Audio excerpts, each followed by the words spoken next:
He's known as the King of Pop, but his reign on the throne hasn't always been easy. Michael Jackson was born in Gary, Indiana in 1958, the fifth son of steelworker Joe Jackson. His childhood was difficult, as Joe assembled his boys into a group and worked them incredibly hard, while his mother's Jehovah's Witness faith kept the family isolated from outside influence.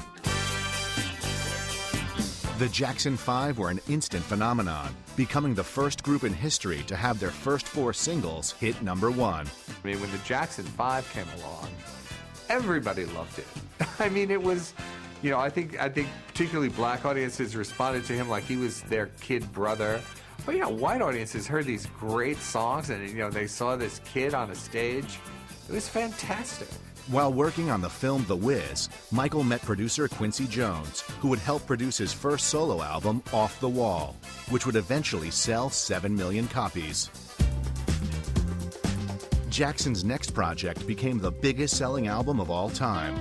Propelled by pristinely produced pop hits like Billie Jean and groundbreaking music videos, Thriller helped Jackson, sporting his signature sequin glove, moonwalk his way to becoming the biggest star of the 80s. Well, on stage, Michael Jackson was just an explosive performer. You know, stuff, again, that he learned from Jackie Wilson and James Brown. He took that and did his own version of it. Thriller changed the industry, spending 2+ years on the charts, spawning an unheard of 7 top 10 singles. He kind of like created the modern day music video. I mean, with Thriller, I mean, that was like a movie. As his fame grew, so did the focus on Jackson's eccentric personal life.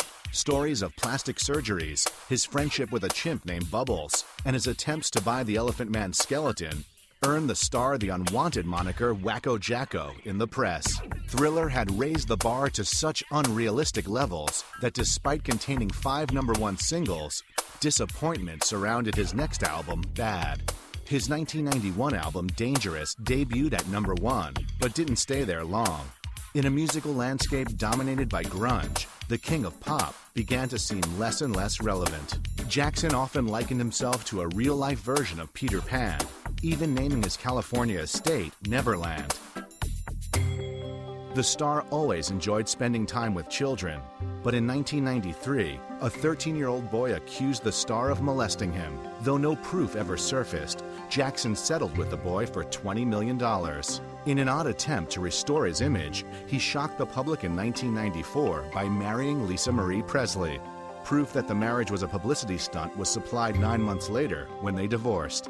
In 1996, he married Debbie Rowe. The two would divorce, but not before she gave birth to 2 children. In 2001, Invincible was a disappointment, making it clear he was now more of a tabloid curiosity than a legitimate musical force. You think about the controversies, you think about the scandals, you think about the accusations, you think about the weird, eccentric behavior. You know, by the time you get down to, oh right, and he's one of the greatest singers of all time, that's way down on the list. That's a very difficult thing to come back off of. Just when the public thought they had seen it all, Michael's behavior as a father, which included hanging his son over a balcony in Germany, made Jackson seem more peculiar than ever. Michael Jackson reached heights of fame few people in pop culture history have ever known. Sadly, his incredible talent might not be enough to overshadow the puzzling life he has led offstage.